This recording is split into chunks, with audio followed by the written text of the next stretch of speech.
Boa noite, professor. Aqui vou demonstrar o exercício da aula de hoje, que era para fazer o script da força do chute na seta, fazer a seta verde preencher a seta cinza que estava de background. Então foi criado aqui o script controlar a força da seta, né? Esse script foi jogado na seta verde. Então está aqui o controlar força seta. E eu vou mostrar aqui primeiro funcionando o preenchimento da seta. Desconsiderando que já estava girando o que foi feito no exercício passado, a seta já girava sozinha, agora então é só o preenchimento dela com o verdinho aqui, certo? Normal funcionando. Vou explicar aqui agora no código. Então, o que eu fiz foi definir uma variável pública do tipo float para uma força máxima. Aqui também a própria imagem da seta como pública e a força do chute também como pública. Daí uma variável booleana aumenta a força, né, que seria o caso do aumenta a força.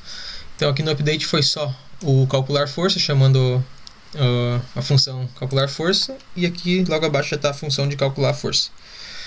Então, se o aumenta force se for true, né, o aumenta force, então foi essa linha de comando que eu escrevi aqui, que é o próprio imagem seta ponto, esse fill amount significa o preenchimento da seta ali no caso, né?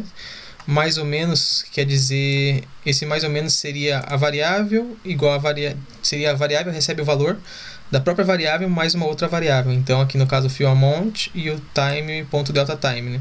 Que é a funçãozinha para não haver diferença de computador para computador lá dos quadros por segundo, né, do FPS.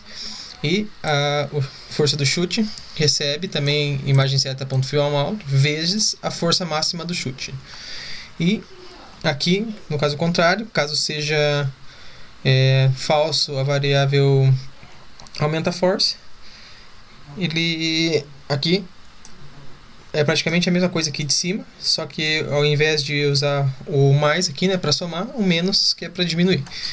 E aqui, chute força também recebe imagem seta.fillAmount vezes a força máxima. Pode ver que é até as mesmas duas linhas aqui. Agora, se a imagem seta.fillAmount, que é o preenchimento, for menor ou igual a 1, aumenta a force é igual a false, que daí volta aqui para a parte de cima da função aqui, né?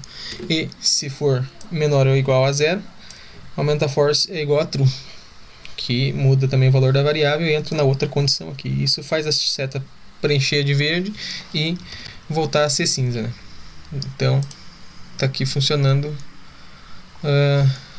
a parte da seta preenchendo de verde junto com a parte da aula passada, que era fazer um movimento aqui da seta.